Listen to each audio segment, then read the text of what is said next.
Premier লিগে London ডার্বিতে চেলসিকে 2-1 গোলে হারিয়ে টেবিলের শীর্ষে জায়গা আরও পাকাপোক্ত করেছে আর্সেনাল। সেরিয়াতে উত্তেজনায় পরিপূর্ণ ম্যাচের শেষ মিনিটের গোলে রোমার বিপক্ষে 3-3 গোলের ড্র করেছে ইউভেন্টাস। জয়ের দিনে আর্সেনালকে প্রথমে এগিয়ে দেন সালিবা।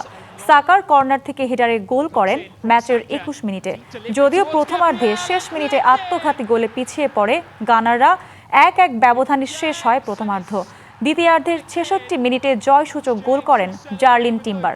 2-1 গোলের ব্যবধানের জয় নিয়ে মাঠ ছাড়ে গানাররা। অন্যদিকে সেরিয়াতে টানটান উত্তেজনার ম্যাচে ওয়েসলির গোলে প্রথমে এগিয়ে যায় রোমা। প্রথমার্ধ শেষ হয় 1-0 ব্যবধানে। দ্বিতীয়ার্ধে চলে গোলের বন্যা। 47 মিনিটে ইউভেন্টাসকে সমতায় ফেরান কনসেসাও। 54 মিনিটে এন্টিকা ও 65 মিনিটে মালেনের গোলে 3-1 গোলে এগিয়ে যায় রোমা। 78 মিনিটে ইউভেন্টাসের হয়ে ব্যবধান কমান বোগা। 3-2 গোলের হার যখন অনেকটাই নিশ্চিত দলের, অতিরিক্ত সময়ে গোল করে ওল্ড লেডিদের সমতায় আনেন গাত্তি। 3-3 গোলের ড্র নিয়ে মাঠ ছাড়ে দুদল।